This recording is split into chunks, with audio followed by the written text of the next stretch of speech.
მოგესალმებით ძვირფასო მეგობრებო. ეთერშია თეთრი კარავი. მე ვარ მსახიობი ეკა ჩხეიძე და ჩვენი შემდეგი თემა ძალადობაზეა. ყველას არ შეუძლია ამაზე ხმამაღლა. აი გვირეკავენ. გისმენთ? მოგესალმებით. ისტორია, რომელსაც ახლა გიამბობთ, ბევრი წლების წინ მოხდა და არასდროს მომიყოლია. ახლა თავს შევიკავებ, რომ საკუთარი ვინაობა გავამჟღავნო, მაგრამ თეთრი კარავის საშუალებით მინდა ყველას მოუყვე ამბავი, რომელიც მთელი ცხოვრება ვერ მოვინელე. ახლა უკვე 50 წელს გადაცილებული ვარ. მაშინ კი სულ რაღაც 12-13 წლის თუ ვიქნებოდი. ჩვენს კორპუსში ერთი ოჯახი ცხოვრობდა. ერთი ბიჭი ჰყავდათ, რომელიც ჩემი უმცროსი ძმის კლასელი იყო და ალბათ ამან განაპირობა, რომ ოჯახებით მეგობრობდით. ერთხელაც ახალი წლის დღეები იყო და თავისთან დაგვბატიჟეს. მამაჩემი მალე დათვრა, დაღლილი ვარო ბოდიში მოიხადა და სახლში წავიდა. დედაჩემი ოჯახის დიასახლის ეხმარებოდა სუფრის ალაგებაში. ჩემი ძმა თავის კლასელთან ერთად რაღაც ფილმს უყურებდა. ფილმმა არ დამაინტერესა და მე სახლში წასვლა დავაპირე, მაგრამ ოჯახის უფროსმა, რომელიც ალბათ 50 წლამდე იქნებოდა, ხელი ჩამავლო და გინდა თუ არა ვიცეკოთო. ორივე ხელი მაგრად მომხვია და მუსიკის ფონზე აქეთ-იქეთ მაქანავებდა. რაღაც იყო ამ ვითომ ცეკვაში ისეთი, რაც არ მსიამოვნებდა, მაგრამ ვერ ვუძალიანდებოდი. უცებ მოულოდნელად ტუჩებში მაკოცა და შოკისგან ხელი ისევ კარი კინაღამ წავაქციე. კარი გავაღე და სახლში გავიქეცი. ამ ამბავს ვერავისთან მოვყვებოდი.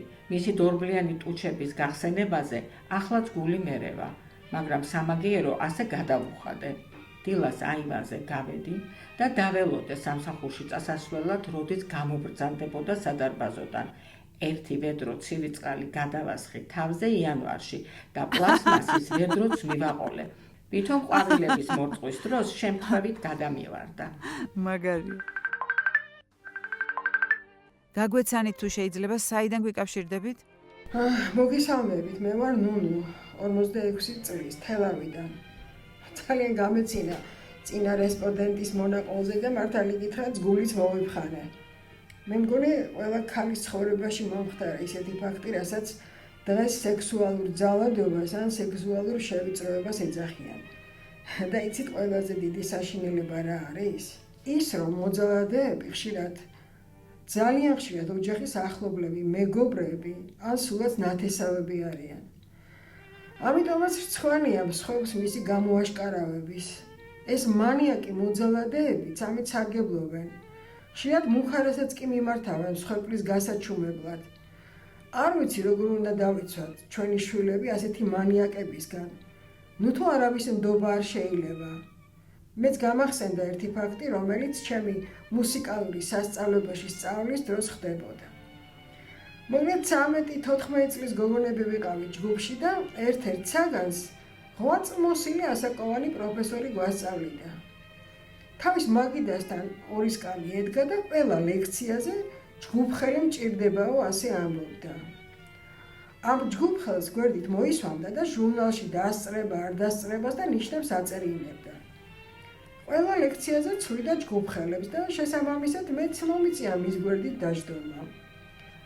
გვარების კარნახის დროს ვითომ უშუალოდ ფეხზე ხელს მადევდა და როცა გარკვეთილის ახსნას იწყებდა, გაუმართლებლად დიდხანს რჩებოდა მისი ბებერი ხელი ჩემს ფეხზე.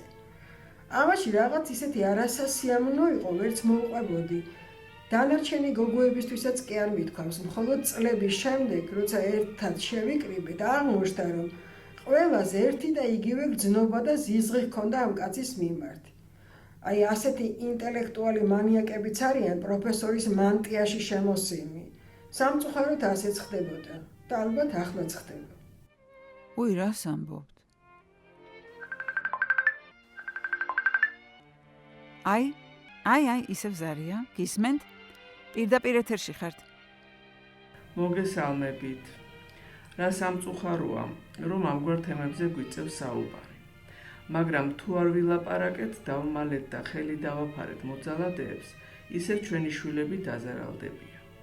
პირველ რიგში, მათ დასაცავად უნდა ვამხილოთ ყველა მოძალადე. საბედნიეროდ ცოტა გამოფხიზდა საზოგადოება და ახლანდელი მოზარდები მეტად არიან ინფორმირებულები თავიანთ უფლებებზე. მე ვარ მადონა 61 წლის და მინდა გითხრათ, რომ არა მარტო გოგონები, ბიჭების არაერთხელ გამხდარან სექსუალური შევიწროების მსხვერპლი.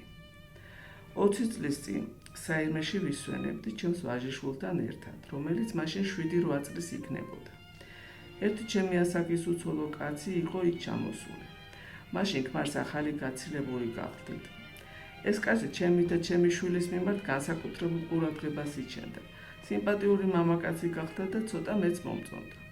ყოველ შემთხვევაში მისი ყურადღება არ მაღიზიანებდა, პირიქით ძალიან სიამოვნებდა. ხშირად გვაკითხავდა და ხან კაფეში გვეპატიჟებოდა, ხან სასეირნოდ. მეც არაფერი მქონდა საწინააღმდეგო. ერთხელაც სანატორიუმის თანამშრომელმა დამიძახა და ჩუმად მითხრა: ეგ სანდო კაცი არ არის და ფრთხილად იყავი მაგასთან, ბავშვი მარტო არ დატოვო. არ ვიცი რა გითხრათ, მთელი ღამე თეთრად გავათენე და მეორე დილასვე წამოვედი საირმიდან.